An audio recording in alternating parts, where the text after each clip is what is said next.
Mwana kuboza aba. Boza baby.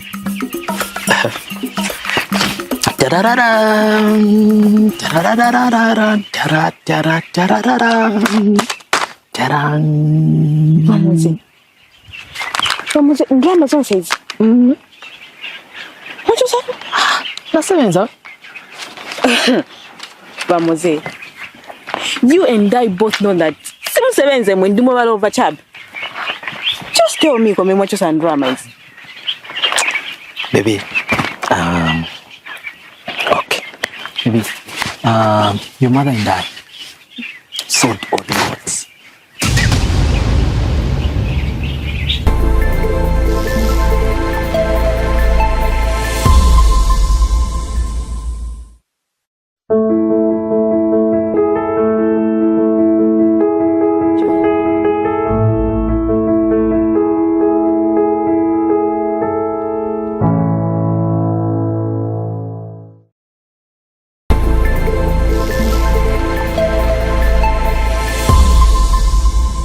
You make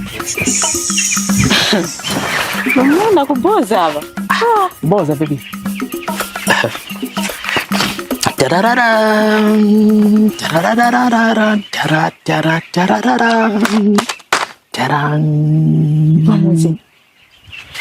Mamuzi, ngiyanda zonse hizi. What you say? Nasebenza. Mamuzi, you and I both know that simusebenze mwendimo balo overchab. Just tell me come what you say drama is. Baby, okay. Baby, your mother and I sold all the words.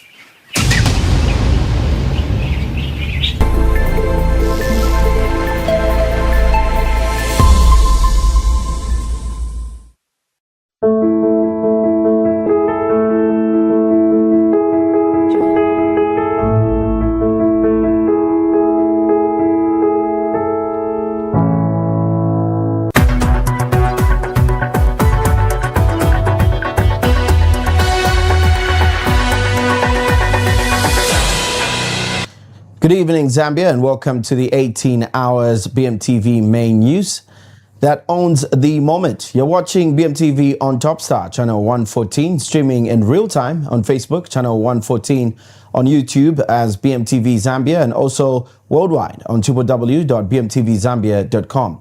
Because wherever you are, the news should get to you. Now let's get to the stories making headlines tonight. Mr. Zambia launches freedom of expression report ahead of the 2026 elections. Zambia advances regional integration through the AFCFTA and visa-free policies. Girls urged to speak out against abuse. And in international news, Cambodian refugee questions controversial U.S. policy. While in sports, FAR's Northern AGM elects vice chairperson. To present the news in detail, my name is Temwani Nkata. The Media Institute of Southern Africa, Zambia, MISA Zambia, has launched its latest Freedom of Expression report, highlighting both progress on ongoing challenges in the country's media landscape ahead of the 2026 general elections. Speaking during the launch, MISA Zambia chairperson Lorraine Mwanza Chisanga described the report as a critical accountability and advocacy tool that continues to provide an evidence-based assessment of media freedom and freedom of expression since its inception in 2022. She noted that the report comes at a crucial time as Zambia prepares for the 2026 general elections, emphasizing that a free, independent, and professional media is essential for thriving democracy. The report acknowledges growth in Zambia's media sector, including increased participation and expansion of platforms alongside improvements in perceptions of freedom of expression. However, the report also reveals significant concerns. According to the findings, 62% of journalists believe that the media does not operate freely, indicating that despite existing democratic frameworks, the operational environment remains constrained. Additionally, cases of harassment and threats against journalists are on the rise, creating a climate of fear that could lead to self-censorship. More details from this report. Particular edition comes at a very important time for our country as Zambia prepares for the 2026 general elections. As we approach this critical democratic milestone, the role of a free, independent and professional media cannot be overstated. A democratic society thrives where citizens are able to express themselves freely, access information without barriers, and hold power to account. Ladies and gentlemen, the findings of this report represent a mixed but important picture, one that reflects growth, both progress and persistent challenges. On the positive side, the report acknowledges the continued growth of the media landscape in Zambia, with increasing participation and expansion of platforms. Improvements in perceptions of freedom of expression compared to previous reporting periods. I think Mr. Mendes had words. However, these gains are modest and must be viewed alongside significant concerns. The report reviews that 62% of the journalists believes that the media does not operate freely. This is a clear indication that despite the existing democratic frameworks, the operational environment for the media remains constrained. Meanwhile, Modern Mayamba, Director, Press and Media Development at the Ministry of Information and Media, who represented the Permanent Secretary Tabo Kawana, said he has commended Mr. Zambia for the continued dedication to producing the Fox report, which has become a valuable reference point for understanding the state of media freedom, freedom of expression and digital rights in the country. More from this report. Those laws must be obeyed by journalists because there is no other law that exempts them from those laws. So you continue obeying those laws. You continue doing what you are supposed to do within the confines of those laws. Until such a time when you come together as journalists and say that we need exemptions from these laws, we need to take up privileges and rights that are accorded under international law. The Zambian government says it is strengthening economic cooperation under the African Continental Free Trade Area. According to the Ministry of Commerce, Trade and Industry Zambia, the country has expanded visa-free access to several African nations in line with the African Union's agenda for 2063. Ministry Principal Public Relations Officer Evanes Nankala says the move is aimed at promoting the free movement of people, boosting trade and enhancing investment opportunities across the continent. Ms. Nankala explains that removing visa requirements will ease travel for business persons, tourists and professionals while strengthening people-to-people relations and supporting economic growth. She further said the ministry has introduced trade facilitation measures such as mandatory pre-clearance systems and automation at border points with penalties for non-compliance. More details from this clip. The increased adoption of visa-free policies by Zambia with other African countries surely represents a significant step towards deeper continental integration under the African Continental Free Trade Area, AFCFTA. Now, it will also interest you to know that this is in line with the African Union's Agenda 2063 and the AFCFTA objectives to promote regional mobility and economic integration. Now, one would wonder what this means for Zambia. By removing visa requirements, Zambia is actively ensuring that it promotes free movement of people, which is essential for facilitating intra-African trade, investments, as well as collaboration with other African countries. Now, also of essence to note is that this not only makes it easier for business persons, tourists and professionals to move across borders, but it also strengthens people-to-people ties, encourages knowledge sharing, as well as promoting cross-border economic activities. The Ministry of Education Senior Education Officer Lynette Hambulo has urged girl children not to be intimidated by societal pressures when faced with abuse. Ms. Ambulo emphasized that the ministry remains committed to protecting the rights and welfare of children, especially girls, and assured that mechanisms are in place to support victims. She further called on parents, guardians, and community members to promptly report any cases of abuse in order to safeguard children. Meanwhile, Child Fund representative Chimuka Hamusane stressed the importance of collective responsibility in ending child abuse. She noted that communities must work together to create safe environments where children feel safe, empowered to speak out and seek help. Ms. Hamusane also highlighted the need for continued awareness and education on children's rights, adding that early reporting and intervention are key in protecting vulnerable children from harm. More details in this report.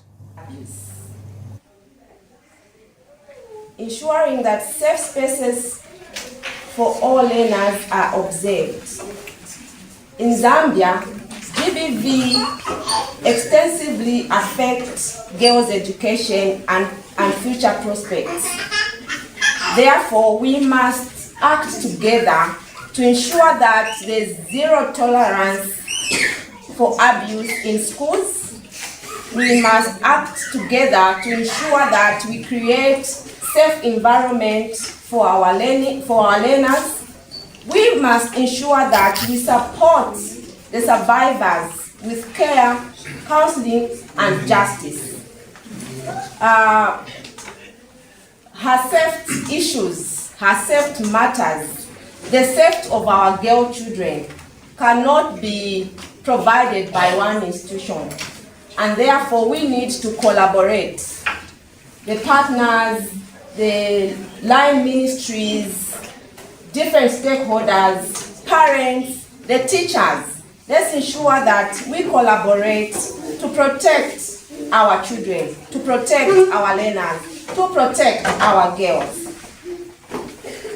To our learners in here, we would like to encourage you that your safety is our priority as Ministry of Education. Therefore, we urge you to speak out. Girls, speak out. If something is done to you that you do not like, speak out, no matter how you are threatened. The Ministry of Mines and Minerals Development Permanent Secretary has attended a high-level meeting that provided critical insights into the current state of the country's mining sector. The meeting focused on assessing performance, challenges, and opportunities within the industry, which remains a key driver of Zambia's economy. Meanwhile, Public-Private Dialogue Forum representative Francesca Piri emphasized the need for stronger collaboration between the public and private sectors. She noted that enhanced cooperation is essential to unlocking growth, improving investment, and ensuring sustainability in the mining industry. Piri added that joint efforts between the government and industry players will play a vital role in strengthening the sector and boosting national economic development. More details from this report. We affirm its commitment to unlocking pending issues in the mining technical working group, recognizing the sector's strategic importance to economic growth, investment and job creation.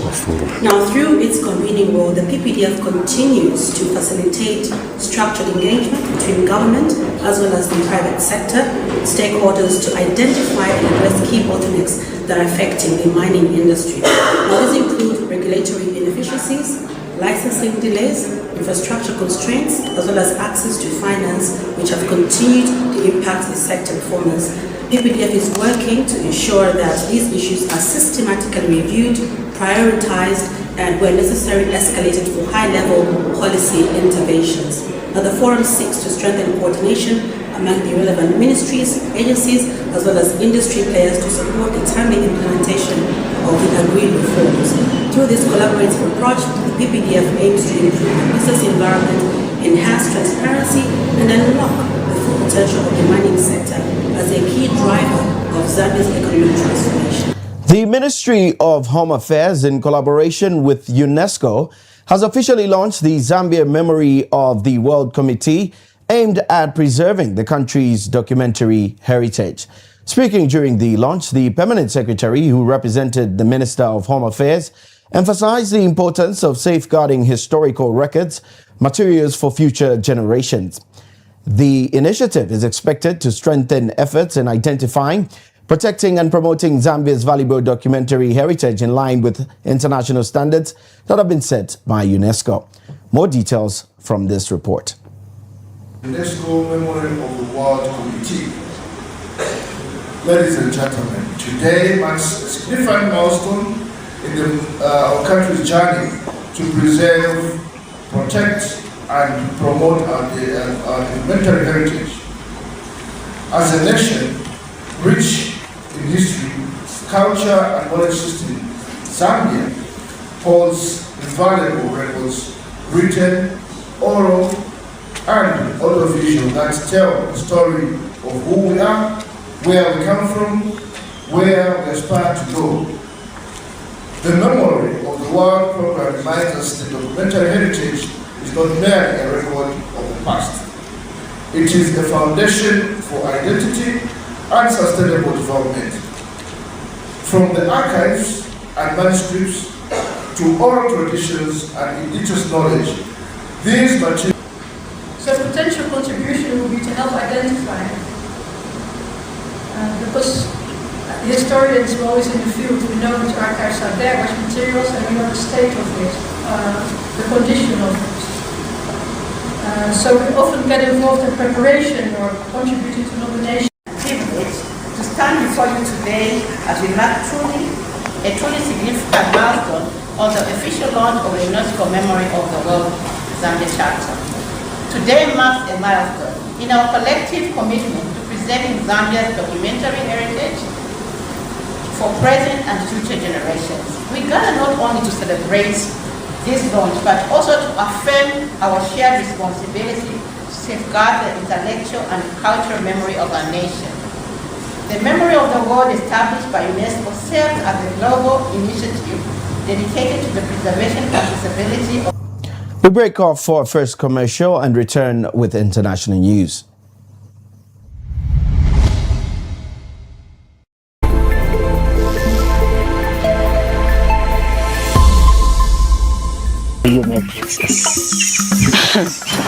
Mwana kuboza aba. Boza baby.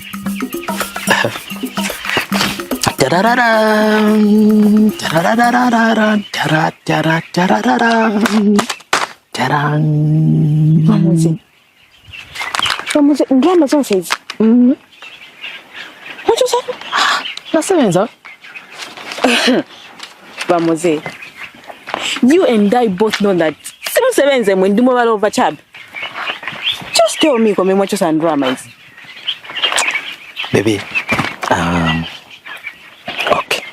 Baby, your mother and I sold all the words.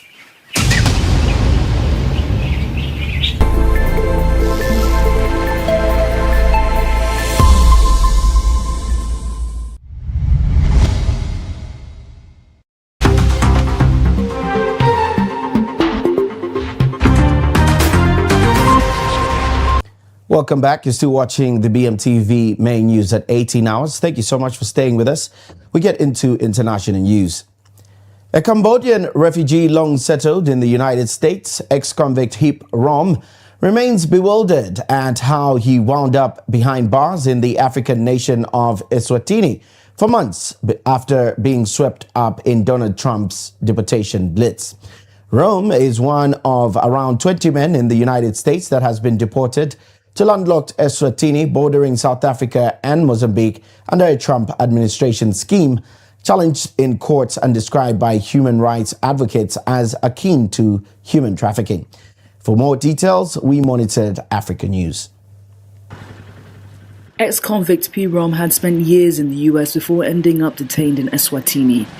He was among 10 men deported as part of Donald Trump's immigration crackdown, flown out last October under heavy guard. Months later, Rom still remains unsure why he was sent here. I didn't understand why I was being, deported to Africa. And I was like, I don't even have no ties with Africa. Like why am I being deported to Africa? I didn't understand at the time. So I requested a fair interview with ICE. I said, I refuse to get on the plane and I would like to request a fair interview to challenge, because I'm scared to go to Africa, because I've never been to Africa. And they deny me. Some have likened the contested deportation scheme to human trafficking. Rom says life here was difficult at first. The first 2 months, it was rough. Because, they still looked at us as we were criminals because of what the administration was portraying us to be. Oh, these guys is this, these guys is that. They are heinous criminals in the United States. But what they're not telling them was, these guys, yes, they got convicted of a crime, but they served their time. They didn't tell them that, So the Eswatini people was looking at us like we were still, criminals. Eswatini, formerly known as Swaziland, had agreed to take deportees under a US deal. But Rom had been living in the US as a permanent resident since 1985. And in more international news, the Polisario Front, West Sahara's independence movement, celebrated the 50th anniversary Wednesday of the proclamation of the Sahrawi Arab Democratic Republic, SADR. To mark the occasion, the movement held a military parade in refugee camp near Tindouf in Algeria, as most of West Sahara remains under the control of Morocco. For more details, Africa News. The Polisario Front, Western Sahara's independence movement, has celebrated the 50th anniversary of the proclamation of the Sahrawi Arab Democratic Republic. To mark the occasion on Wednesday, the movement held a military parade in a refugee camp near Tindouf in Algeria, as most of Western Sahara remains under the control of Morocco. God willing, the next anniversary of the proclamation of the Sahrawi Arab Democratic Republic will be held on our land, and all the men and armored vehicles that paraded before you earlier will be, I hope, in liberated Sakia El Amra and wedded Dahab next year. Fewer than 50 UN member states currently recognize the Sahrawi Arab Democratic Republic. In a speech on Wednesday, Polisario Front leader Brahim Ghali reaffirmed the movement's fight for self-determination. نؤكد على أن تمكين الشعب الصحراوي من ممارسة حقه. The Sahrawi people have an inalienable right to self-determination and to choose their future. Independence is the only path to a just and durable peace. هو الطريق الوحيد لإحلال السلام العادل والدائم والنهائي. This 50th anniversary comes as Morocco's autonomy plan for Western Sahara is receiving more and more support. About 120 countries now back the proposal, including the United States, Spain, France, and most recently the Netherlands. We take our second and last commercial break, but please do stay with us, as when we return, sports news is up next.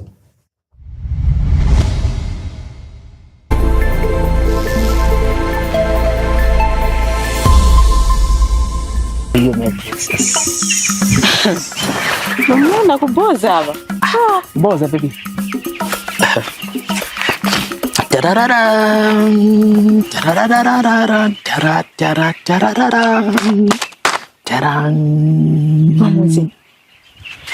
Mamuzi, ngiyama zonse hizi. What you say? Nasebenza. Mamuzi, you and I both know that simusebenze mwendumo balova chab. Just tell me come what you say drama is. Baby, okay. Baby, your mother and I sold all the words.